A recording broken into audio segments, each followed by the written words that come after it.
Hello friends, ಎಲ್ಲರಿಗೂ taro ಲೈಫಿಗೆ welcome. ನಾನು Ramya. So guys, ಇವತ್ತಿನ ಒಂದು ವಿಡಿಯೋನಲ್ಲಿ ಮೇನ್ ಆಗಿ ಕರೆಂಟ್ ಫೀಲಿಂಗ್ಸ್ ಬಗ್ಗೆ ಈ ಒಂದು ರೀಡಿಂಗ್ ಇರುತ್ತೆ. ಸೊ ಯಾರೆಲ್ಲ ನೋ ಕಮ್ಯುನಿಕೇಷನ್ ಝೋನಲ್ಲಿದ್ದೀರಾ ಅಥವಾ ನಿಮ್ಮ ಪರ್ಸನ್ ಬಗ್ಗೆ ತಿಳ್ಕೋಬೇಕು ವಿಚಾರಗಳು ಅಂತ ನಿಮಗೆ ಈ ಒಂದು ರೀಡಿಂಗ್ ಮುಖಾಂತರ ಯಾವ ಮೆಸೇಜಸ್ ಅಂತಕ್ಕಂಥದ್ದು ಸಿಗ್ತಾ ಇದೆ ಯೂನಿವರ್ಸ್ ಕಡೆಯಿಂದ ಅಂತ ಖಂಡಿತವಾಗ್ಲೂ ನೋಡೋಣ. ಆ್ಯಂಡ್ ನೀವೇನಾದರೂ ಮೊದಲನೇ ಸಲ ಈ ವಿಡಿಯೋವನ್ನು ನೋಡ್ತಾರೆ ಚಾನಲ್ಗೆ ದಯವಿಟ್ಟು ಸಬ್ಸ್ಕ್ರೈಬ್ ಆಗಿ ಹಾಗೆ ಬೆಲ್ಲೈಕನ್ನ ಪ್ರೆಸ್ ಮಾಡಿ ಅಂತ ಹೇಳ್ತಾ, ಸೊ ಬನ್ನಿ ಕ್ವಿಕ್ಕಾಗಿ ವಿಡಿಯೋವನ್ನು ಶುರು ಮಾಡೋಣ. ಸೊ ನೀವು ಮಾಡಬೇಕಾಗಿರೋದಿಷ್ಟೇ, ಮೈಂಡನ್ನು ಫಸ್ಟು ತುಂಬ ಕಾಮಾಗಿಟ್ಕೊಳ್ಳಿ. ಸೊ ರಿಲ್ಯಾಕ್ಸ್ ಮಾಡಿ ನಿಮ್ಮ ಮೈಂಡನ್ನು. ತದನಂತರ ಯಾವ ಪರ್ಸನ್ಗೋಸ್ಕರ ಈ ಒಂದು ವಿಡಿಯೋ ನೋಡ್ತಾ ಇದ್ದೀರಾ ಆ ಪರ್ಸನ್ನಿನ ಒಂದು ಹೆಸರು, ಡೇಟ್ ಆಫ್ ಬರ್ತ್ನ ಮೈಂಡಲ್ಲಿ ಚಾಂಟ್ ಮಾಡ್ಕೊಳ್ಳಿ. So relax. Universe divine please guide ಮಾಡಿ. ಸೊ ನಿಮ್ಮ ವ್ಯಕ್ತಿಯ ಒಂದು ಕರೆಂಟ್ ಫೀಲಿಂಗ್ಸ್ ನಿಮ್ಮ ಬಗ್ಗೆ ಏನೆಲ್ಲ ಇದೆ ಅಂತ ನೋಡೋಣ. ಡಿವೈನ್ ಗೈಡ್ ಮಾಡಿ ನಮ್ಮ ವೀಕ್ಷಕರಿಗೆ ಯಾವ ಒಂದು ಎನರ್ಜೀಸ್ ಇದೆ ಅವರ ಒಂದು ರಿಲೇಶನ್ಶಿಪ್ಪಲ್ಲಿ. ಡಿವೈನ್ ಪ್ಲೀಸ್ ಗೈಡ್ ಮಾಡಿ. ಓಕೆ, ಸೊ ನೋಡೋಣ ಏನು ಥಿಂಕ್ ಮಾಡ್ತಾ ಇದ್ದಾರೆ ನಿಮ್ಮ ಬಗ್ಗೆ, ಯಾವ ಒಂದು ಸಂದೇಶವನ್ನು ಯೂನಿವರ್ಸ್ ಕಡೆಯಿಂದ ನಿಮಗಾಗಿ ಸಿಗ್ತಾ ಇದೆ. Okay, and we have the magician energy and bottom of the deck ನೋಡೋದಾದರೆ ಜಸ್ಟಿಸ್ ಕಾರ್ಡ್ ಬರ್ತಾ ಇದೆ. ಓಕೆ, ಸೊ ಗಾಯ್ಸ್, ಈ ಒಂದು ಎನರ್ಜೀಸ್ನ ನೋಡೋದಾದರೆ ಮುಖ್ಯವಾಗಿ ಹೇಳಬೇಕಂದ್ರೆ ಎಷ್ಟೋ ಜನಕ್ಕೆ ನಿಮ್ಮ ಒಂದು ರಿಲೇಷನ್ಶಿಪ್ಪಲ್ಲಿ ನ್ಯಾಯ ಅಂತಕ್ಕಂಥದ್ದು ನಿಮಗೆ ಸಿಗ್ತಾ ಇಲ್ಲ ಅಂತಲೇ ಹೇಳ್ಬೋದು. ಸೊ ಕೆಲವೊಂದು ವಿಚಾರಗಳು ತುಂಬಾ ತಲೆಕೆಡಿಸ್ಕೊಂಡಿದ್ದೀರಾ ಅಥವಾ ನಿಮ್ಮ ಪರ್ಸನ್ ಬಿಹೇವಿಯರ್ ಆಗಿರ್ಬೋದು. ಸೊ ಈ ಎಲ್ಲ ವಿಚಾರಗಳು ನಿಮಗೆ ತುಂಬಾ ಒಂಥರ ಮಾನಸಿಕವಾಗಿ ತುಂಬ ಒತ್ತಡಕ್ಕೆ ಒಳಮಾಡ್ತಿದೆ ಅಂತಲೇ ಹೇಳ್ಬೋದು. ನಿಮಗೆ ಏನಪ್ಪ ಅಂದರೆ ಓಕೆ, ನನಗೆ ನ್ಯಾಯ ಸಿಗಬೇಕು ಈ ಒಂದು ರಿಲೇಷನ್ಶಿಪ್ಪಲ್ಲಿ. ಇತ್ತೀಚಿನ ದಿನಗಳಲ್ಲಿ ನೀವು ನೋಡ್ಬೋದು ತುಂಬ ಸ್ವಾರ್ಥಿ ಆಗ್ತಾ ಇದ್ದಾರೆ ನಿಮ್ಮ ಪರ್ಸನ್. ಅಂದರೆ ಅವ್ರಿಗೆ ಮೇಯ್ನಾಗಿ ಏನಪ್ಪ ಅಂದರೆ ಅವರ ಒಂದು ಮನಸ್ಥಿತಿ ಅಥವಾ ಅವರ ಒಂದು ಪರಿಸ್ಥಿತಿ ಮಾತ್ರ ಇಂಪಾರ್ಟೆಂಟ್, ಅಥವಾ ಅವರ ಆಸೆ ಆಕಾಂಕ್ಷೆಗಳು ಮಾತ್ರ ಇಂಪಾರ್ಟೆಂಟ್ ಆಗಿರುತ್ತೆ. ಆ್ಯಂಡ್ ನಮಗೆ ಒಂದು ರೀತಿ ಹೇಳಬೇಕಂದ್ರೆ ಅವ್ರು ಅಷ್ಟು ವ್ಯಾಲ್ಯೂ ಅಂತಕ್ಕಂಥದ್ದು ಕೊಡ್ತಾ ಇರಲ್ಲ. ಆ್ಯಂಡ್ ಎಮೋಷ್ನಲಿ ಸಹ ತುಂಬ ಕ್ಲೋಸ್ಡ್ ಆಗಿದ್ದಾರೆ ಅಂತಲೇ ಹೇಳ್ಬೋದು. ಅಂದರೆ ಯಾವುದೇ ವಿಚಾರ ಆಗಿರ್ಬೋದು ನಿಮಗೆ ಮನಸ್ಸು ಬಿಚ್ಚು ಮಾತಾಡೋದಕ್ಕೆ ಅವರು ತಯಾರಿಲ್ಲ. ಸೊ ಈ ಥರ ಒಂದು ಎನರ್ಜೀಸ್ ಇಲ್ಲಿ ಕಾಣಿಸ್ಕೋತಾ ಇದೆ.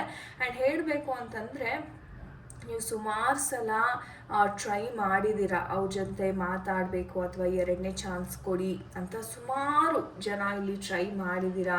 ಡೈಲಿ ಅವ್ರಿಗೆ ಮೆಸೇಜಸ್ನ ಸಹ ಮಾಡ್ತಾ ಇದ್ದೀರಾ. ಬಟ್ ಏನಪ್ಪ ಅಂದರೆ ಅವ್ರು ನೀವು ಎಷ್ಟು ಬೇಡ್ಕೋತಾ ಇದ್ದೀರಾ ಅಷ್ಟೇ ಆ್ಯಟಿಟ್ಯೂಡಿಂದ ಮಾತುಕತೆಯನ್ನು ಮಾಡ್ತಿದ್ದಾರೆ ಅಥವಾ ತುಂಬ ಇಗ್ನೋರ್ ಮಾಡ್ತಾ ಇದ್ದಾರೆ. ಆ್ಯಂಡ್ ಎಷ್ಟೋ ವಿಚಾರಗಳಲ್ಲಿ ಹೇಳಬೇಕಂದ್ರೆ ಜನರ ವಿಚಾರಗಳಲ್ಲಿ ಅವರು ಬ್ಲಾಕ್ ಸಹ ಮಾಡಿದ್ದಾರೆ.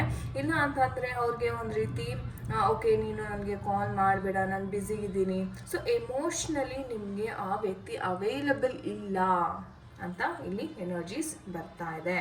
ಓಕೆ, ಹಾಗಿದ್ರೆ ಮುಂದೆ ಕಾಂಟ್ಯಾಕ್ಟ್ ಮಾಡ್ತಾರಾ ಅಂತ ನೋಡೋದಾದರೆ ಇಲ್ಲಿ ಮಜಿಷಿಯನ್ ಎನರ್ಜಿ ಬಂದಿರೋದ್ರಿಂದ ದುರಂಕಾರ ಅಂತಕ್ಕಂಥದ್ದು ವಿಕೋಪಕ್ಕೆ ಹೋಗಿದೆ ಅಂತ ಹೇಳ್ಬೋದು. ಅಂದರೆ ಈ ವ್ಯಕ್ತಿಗೆ ಹೇಗಪ್ಪ ಅಂದರೆ ಓಕೆ ನಾನು ಯಾಕೆ ಬಗ್ಬೇಕು, ಓಕೆ ನಾನು ಯಾಕೆ ಒಂದು ಪರ್ಸನ್ ಎದುರುಗಡೆ ತಲೆ ತಗ್ಸಿ ಮಾತಾಡಬೇಕು, ನನ್ನ ಹತ್ರ ಎಲ್ಲ ಇದೆ, ನಾನು ಮನ್ಸು ಮಾಡಿದ್ರೆ ಏನು ಬೇಕಾದರೂ ಮಾಡಬಲ್ಲೆ ಅನ್ನೋ ಒಂದು ಆ್ಯಟಿಟ್ಯೂಡ್, ಈಗೋ ಅಂತಕ್ಕಂಥದ್ದು ವಿಪರೀತ ಇದೆ ಅಂತಲೇ ಹೇಳ್ಬೋದು. ಆ್ಯಂಡ್ ಇವ್ರು ಎಷ್ಟು ಬುದ್ಧಿವಂತರು ಅಂದರೆ ಯಾರನ್ನು ಬೇಕಾದ್ರೂ ಹೆಂಗೆ ಬೇಕಾದ್ರೂ ಮ್ಯಾನಿಪ್ಯುಲೇಟ್ ಮಾಡೋವಂಥ ಒಂದು ಕ್ಷಮತೆ ಇರ್ತಕ್ಕಂಥ ವ್ಯಕ್ತಿ. ಸೊ ಹಾಗಾಗಿ ಏನಪ್ಪ ಅಂತಾರೆ ಇವ್ರಿಗೆ ಒಂದು ಪ್ಲ್ಯಾನಿಂಗ್ ಅಂತಕ್ಕಂಥದ್ದು ನಡೀತಾ ಇದೆ ಇವರ ಒಂದು ಮೈಂಡಲ್ಲಿ. ಮುಂದೆ ಹೇಗೆ ನಾನು ಇದನ್ನು ತೊಗೊಂಡು ಹೋಗಬೇಕು, ಮುಂದೆ ಯಾವ ರೀತಿ ನಾನು ಪ್ಲ್ಯಾನಿಂಗ್ ಮಾಡಬೇಕು ಅನ್ನೋ ಒಂದು ಅಂದರೆ ತುಂಬ ಗಾಢವಾಗಿ ಯೋಚನೆಯನ್ನು ಮಾಡ್ತಾ ಇದ್ದಾರೆ. ತುಂಬ ಸ್ವಾರ್ಥದಿಂದ ಯೋಚನೆ ಮಾಡೋದಕ್ಕೆ ಈ ವ್ಯಕ್ತಿ ಶುರು ಮಾಡಿದ್ದಾರೆ ಅಂತ ಹೇಳ್ಬೋದು. ಇವರ ಸ್ವಾರ್ಥ ನಿಮ್ಗೆ ಎಷ್ಟರ ಮಟ್ಟಿಗೆ ನಿಮಗೆ ಮಾನಸಿಕವಾಗಿ ಡಿಸ್ಟರ್ಬ್ ಮಾಡಿದೆ ಅಂದರೆ ಓಕೆ ಬಹುಶಃ ಈ ವ್ಯಕ್ತಿ ನನ್ನನ್ನು ಜಸ್ಟ್ ಟೈಮ್ ಪಾಸ್ಗೆ ನನ್ನ ಜೊತೆ ಇದ್ರೇನೋ, ಅವ್ರಿಗೆ ಟ್ರೂ ಫೀಲಿಂಗ್ಸ್ ಅಂತಕ್ಕಂಥದ್ದೇ ಇರಲಿಲ್ವಾ, ಪ್ರೀತಿ ಅಂತಕ್ಕಂಥದ್ದು ಬರೀ ಸುಳ್ಳ, ಅಥವಾ ಪ್ರೀತಿಯ ಹೆಸರಲ್ಲಿ ನನಗೆ ಮೋಸ ಮಾಡ್ತಾ ಇದ್ದಾರಾ. ಸೊ ಈ ಥರ ಹಲವಾರು ಪ್ರಶ್ನೆಗಳು ನಿಮ್ಮ ಮೈಂಡಲ್ಲಿ ಮೂಡಬಹುದು. ಓಕೆ, ಬಟ್ ಈ ಒಂದು ವ್ಯಕ್ತಿ ನಿಮ್ಮ ಪ್ರೀತಿಯನ್ನು ಆಲ್ರೆಡಿ ಹಿಂದಕ್ಕೆ ಹಾಕ್ಬಿಟ್ಟಿದ್ದಾರೆ. ಸೊ ನೀವು ಇಲ್ಲಿ ನೋಡ್ಬೋದು ಎನರ್ಜೀಸ್ ಹೇಗೆ ಬರ್ತಿದೆ ಅಂತ. ಫಸ್ಟ್ ಎಲ್ಲ ನೀವೇ ಅವರ ಪ್ರಿಯಾರಿಟಿ ಆಗಿದ್ರಿ, ನೀವೇನು ಹೇಳಿದ್ರು ತಾಳ್ಮೆಯಿಂದ ಕೇಳಿಸ್ಕೊತಾ ಇದ್ರು, ಬೆಂಬಸ್ತಾ ಇದ್ರು. ಆ್ಯಂಡ್ ನೀವೇನೇ ಒಂದು ಏನು ಕೋರಿಕೆ ಇಟ್ರು ಅದಕ್ಕೆ ತಕ್ಷಣ ಒಂದು ರೆಸ್ಪಾನ್ಸ್ ಅಂತಕ್ಕಂಥದ್ದು ಮಾಡ್ತಾಯಿದ್ರು. ಬಟ್ ಬರ್ತಾ ಬರ್ತಾ ಈ ವ್ಯಕ್ತಿಯ ನಡವಳಿಕೆಯಲ್ಲಿ ಬಹಳಷ್ಟು ಬದಲಾವಣೆ ಅಂತಕ್ಕಂಥದ್ದನ್ನ ನೀವು ನೋಡ್ತಾ ಇದ್ರಿ. ಆ್ಯಂಡ್ ಈ ವ್ಯಕ್ತಿ ಏನಪ್ಪ ಅಂದರೆ ನೀವು ಎಷ್ಟೇ ಇಂಟ್ರೆಸ್ಟ್ ತೋರಿಸ್ಲಿ ಅಥವಾ ಮುಂದೆ ಈ ಒಂದು ರಿಲೇಷನ್ಶಿಪ್ನ ಮುಂದೆ ತೊಗೊಂಡು ಹೋಗೋಣ ಅಂತ ನೀವು ಎಷ್ಟೇ ಪ್ರಯತ್ನ ಪಟ್ಟರು ಆ ವ್ಯಕ್ತಿ ಕಡೆಯಿಂದ ಯಾವುದೇ ಒಂದು ರೆಸ್ಪಾನ್ಸ್ ಅಂತಕ್ಕಂಥದ್ದು ಬರ್ತಾ ಇರಲಿಲ್ಲ. ಆವಾಗ ನಿಮಗೆ ಈ ವ್ಯಕ್ತಿಯ ಒಂದು ಬಿಹೇವಿಯರ್, ಒಂದು ನಡವಳಿಕೆಯಲ್ಲಿ ತುಂಬಾ ಚೇಂಜಸ್ ಅಂತಕ್ಕಂಥದ್ದು ಕಾಣಿಸ್ತಾ ಹೋಯಿತು. ಆ್ಯಂಡ್ ಆ ಒಂದು ಚೇಂಜಸ್ ಇವತ್ತಿಗೂ ಇದೆ. ಆ್ಯಂಡ್ ನಿಮ್ಮ ಪ್ರೀತಿ ಅಂದರೆ ಇವ್ರಿಗೆ ಲೈಫಲ್ಲಿ ಏನಪ್ಪ ಅಂತಂದರೆ ನೋಡಿ, ಫಸ್ಟು ನೀವಂದರೆ ತುಂಬಾ ಆಸಕ್ತಿ ಇತ್ತು, ಬಟ್ ಇವಾಗ ನಿಮ್ಮನ್ನು ಹಿಂದೆ ಹಾಕಿ ಮುಂದೆ ಹೋಗ್ತಾ ಇದ್ದಾರೆ ಅವರು. ಯಾಕಂತಾನೆ ಅವ್ರಿಗೆ ಒಂಥರ ಹೇಳಬೇಕು ಅಂದರೆ ಇನ್ನೂ ಜಾಸ್ತಿ ನಾನು ಅಚೀವ್ ಮಾಡಬೇಕು, ಎಲ್ಲವನ್ನು ನಾನು ಜಯಿಸಬೇಕು, ಎಲ್ಲವನ್ನು ನಾನು ಪಡ್ಕೋಬೇಕು ಅನ್ನೋ ಹಠ ಅಂತಕ್ಕಂಥದ್ದು ತುಂಬಾ ಇದೆ ಅಂತ ಹೇಳ್ಬೋದು. ಸೊ ಈ ಥರ ಪರಿಸ್ಥಿತಿ ಅವರ ಮೈಂಡ್ ಸೆಟ್ ಇದೆ.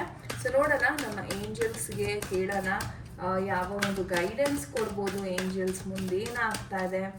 ಏಂಜಲ್ ಡಿವೈನ್ ದಯವಿಟ್ಟು ತಿಳಿಸ್ಕೊಡಿ, ಮೈನ್ ಎನರ್ಜೀಸ್ ಪ್ಲೀಸ್ ತಿಳಿಸ್ಕೊಡಿ. ಇನ್ ದ ನಿಯರ್ ಫ್ಯೂಚರ್ ಅಂತ ಹೇಳ್ತಾ ಇದ್ದಾರೆ. ಇಟ್ಸ್ ಅಪ್ ಟು ಯು ಅಂತ ಹೇಳ್ತಾ ಇದ್ದಾರೆ ಏಂಜಲ್ಸ್. ಆ್ಯಂಡ್ ನೋ ಕಾರ್ಡ್ ಬರ್ತಾ ಇದೆ.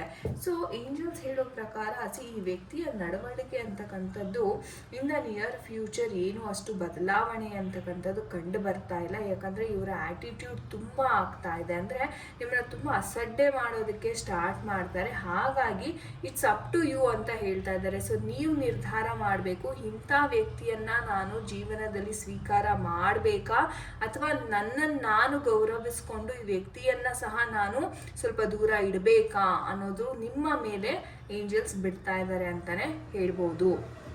ಸೊ ಯೋಚನೆ ಮಾಡಿ ನಿರ್ಧಾರವನ್ನ ಮಾಡಿ. ಓಕೆ, ಸೊ ಟೀಲೀಫ್ ಎನರ್ಜೀಸ್ ನೋಡೋಣ, ನಿಮಗೋಸ್ಕರ ಯಾವ ಒಂದು ಸಂದೇಶ ಇದೆ ಈ ಒಂದು ವಿಚಾರವಾಗಿ. ಓಕೆ, ಫಾಕ್ಸ್ ಅಂತ ಬರ್ತಾರೆ. ಸೊ ಒಂದು ರೀತಿ ಹೇಳಬೇಕು ಅಂತಂದರೆ ಸ್ವಲ್ಪ ನರಿ ಬುದ್ಧಿ ಅಂತ ನಾವು ಹೇಳ್ತೀವಿ ನೋಡಿ. ಓಕೆ, ಅಂದರೆ ಮೆಜಿಷಿಯನ್ ಎನರ್ಜಿ ಸಹ ಅದನ್ನೇ ಡಿಪಿಕ್ಟ್ ಮಾಡುತ್ತೆ. ಒಂದು ರೀತಿ ಹೇಳೋದಂದರೆ ನಾನು ಎಲ್ಲ ರೀತಿಯಲ್ಲೂ ನಾನು ಜಯಿಸ್ತೀನಿ, ನಾನೇ ಬುದ್ಧಿವಂತ, ನನಗಿನ್ನ ಬೇರೆ ಯಾರೂ ಬುದ್ಧಿವಂತರಿಲ್ಲ ಅನ್ನೋ ಒಂದು ಆ್ಯಟಿಟ್ಯೂಡ್ ಅಂತಕ್ಕಂಥದ್ದು ನಾವಿಲ್ಲಿ ನೋಡ್ಬೋದು. ಓಕೆ, ಇನ್ನೇನು ಬರ್ತಾ ಇದೆ.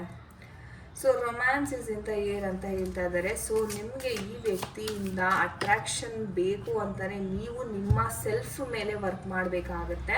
ಆ್ಯಂಡ್ ನೀವು ಹೇಳಬೇಕು ಅಂತಂದರೆ ತುಂಬ ಬದಲಾಗಬೇಕು. ಈ ವ್ಯಕ್ತಿಯಿಂದ ಚೇಸ್ ಮಾಡೋದಷ್ಟು ಅಲ್ಲ, ಯಾಕಂದರೆ ನೀವು ಚೇಸ್ ಮಾಡಿದಷ್ಟು ಈ ವ್ಯಕ್ತಿ ನಿಮ್ಮಿಂದ ದೂರ ಹೋಗ್ತಾರೆ. ಹಾಗಾಗಿ ನೀವು ಸ್ವಲ್ಪ ಈ ವ್ಯಕ್ತಿಯಿಂದ ದೂರ ಸರಿದು ನಿಮ್ಮ ಮೇಲೆ ನೀವು ವರ್ಕ್ ಮಾಡಬೇಕಾಗತ್ತೆ. ನಿಮ್ಮನ್ನು ನೀವು ಅಟ್ರಾಕ್ಟಿವ್ ಆಗಿ ಮಾಡಿಕೊಂಡಾಗ ಈ ವ್ಯಕ್ತಿ ಮತ್ತೆ ನಿಮ್ಮ ಜೊತೆ ಬಂದು ರೀಕನ್ಸಿಲಿಯೇಷನ್ ಆಗುವಂಥ ಸಾಧ್ಯತೆ ಇದೆ. ಅದಕ್ಕೇನೆ ಏಂಜಲ್ಸು ಸಹ ನೋಡಿ ಅದನ್ನೇ ಹೇಳ್ತಾ ಇದ್ದಾರೆ, ಇಟ್ಸ್ ಅಪ್ ಟು ಯು ಅಂತ. ಯಾಕೆ ಅಂದರೆ ನೀವು ನಿಮ್ಮ ಪರ್ಸ್ನಾಲಿಟಿ, ನಿಮ್ಮ ಚಾರ್ಮಿಂಗ್ನೆಸ್ನ ನೀವು ಇನ್ಕ್ರೀಸ್ ಮಾಡಿಕೊಂಡ್ರೆ ಮತ್ತೆ ಈ ವ್ಯಕ್ತಿ ನಿಮ್ಮ ಲೈಫಿಗೆ ಬಂದು ಅಟ್ರಾಕ್ಟ್ ಆಗ್ತಾರೆ ಅಂತ ಒಂದು ಸಂದೇಶವನ್ನು ಏಂಜಲ್ಸ್ ಕೊಡ್ತಾ ಇದ್ದಾರೆ. ಸೊ ಆದಷ್ಟು ನಿಮ್ಮ ಮೇಲೆ ವರ್ಕ್ ಮಾಡಿ, ನಿಮ್ಮನ್ನು ನೀವು ಖುಷಿ ಪಡಿಸ್ಕೊಳ್ಳೋಷ್ಟು ಟ್ರೈ ಮಾಡಿ. ತದನಂತರ ಅವರೇ ಬಂದು ನಿಮ್ಮ ಲೈಫಲ್ಲಿ ಅಟ್ರಾಕ್ಟ್ ಆಗ್ತಾರೆ. ಸೊ ಇದು ನೀವು ನಿಮ್ಮ ಮೇಲೆ ವರ್ಕ್ ಮಾಡಬೇಕಾಗಿರ್ತಕ್ಕಂಥದ್ದು. ಓಕೆ, ಸೊ ಎಸ್, ಇದಾಗಿತ್ತು ಇವತ್ತಿನ ರೀಡಿಂಗ್. ಐ ಹೋಪ್ ನಿಮಗೆ ಇಷ್ಟ ಆಗಿದೆ ಅನ್ಕೋತೀನಿ. ಆ್ಯಂಡ್ ಯಾರ ಜೊತೆ ಎಲ್ಲ ಇದು ಕನೆಕ್ಟ್ ಆಯಿತು ಖಂಡಿತ ಕಮೆಂಟ್ ಸೆಕ್ಷನಲ್ಲಿ ತಿಳಿಸಿ. ಆ್ಯಂಡ್ ನಮ್ಮ ಏಂಜಲ್ಸ್ಗೆ, ಯೂನಿವರ್ಸ್ಗೆ ಗ್ರ್ಯಾಟಿಟ್ಯೂಡನ್ನು ಖಂಡಿತವಾಗ್ಲೂ ತಿಳಿಸಿ ಅಂತ ಹೇಳ್ತಾ, so guys, thank you so much ಯಾರೆಲ್ಲ ಪೇಷನ್ಸಿಂದ ಈ ಒಂದು ವಿಡಿಯೋನ ಇಲ್ಲಿ ತನಕ ನೋಡಿದ್ದೀರಾ.